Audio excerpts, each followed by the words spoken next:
Good morning. So I want to start off with a question. Have you guys been so bored out of your mind that you start doodling all over your paper? It could be like your syllabus or your homework you're going to turn in, but you start doodling all over it because you're so bored. It happens to everyone. It's fine. But also keep in mind when you're in senior or in high school, remember you had to do that 1 year of art? Well, ever wondered why we had to take it? Well, there's studies that show that there's actually a correlation between arts and academics. So, good morning, my name is Helen Bran, and I'll be talking about the culture behind drawing. So, today I brought my notebook, and inside my notebook I'll be passing around a few of drawings I have actually done myself. I've been bored out of my mind, crazy like everybody else, so it's normal. Everybody does it, we're all humans. And in my notebook, it symbolizes how people communicated before and how for some people it's actually an escape. So after this, hopefully you guys appreciate art and how it is, the true beauty behind it. So first I will talk about the history behind drawing, how it started, how it was introduced to us as humans, and then I'm going to talk about how I connect personally to drawing. So let's go back in time. I'm not talking about 1500s, 1400s, the hundreds. We're going back all the way back to caveman times. Yes, caveman times. Incredible. Actually, drawing was introduced back then because it was at some form of communication. You could see caves in France and Italy. They have drawings of animals they hunted. And it was their way of communicating with other tribes and they didn't even know what was a common animal or where they could find some sort of food for them. We go more earlier, where we go to the ancient Egyptians, the hieroglyphics. Yes, to us, they look like drawings, an owl, an eye, but to them, it was their writing system. It was the way how they communicated with each other. It was their way of saying, hi, hello, how are you? But to us, we see them as pictures, or an owl represents this, or a number is this. To them, to us, it looks like drawings, but them, it was their writing system. It was their language and how they talked.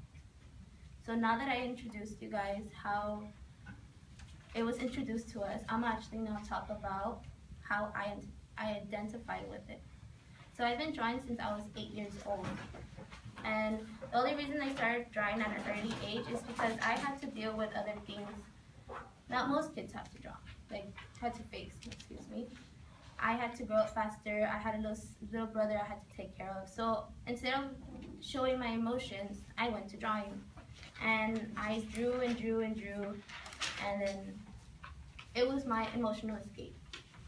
You see here, it's Ariel, the Disney character. Her main goal was she just wanted to fit in. That's how I did. I wanted to fit in where I didn't have to worry about anything. I went to drawing because it was my sort of escape from reality. For some people, it's the same thing. Everyone wants to escape and they want to be like fit, like be part of something, belong somewhere. They all want to be accepted for who they are.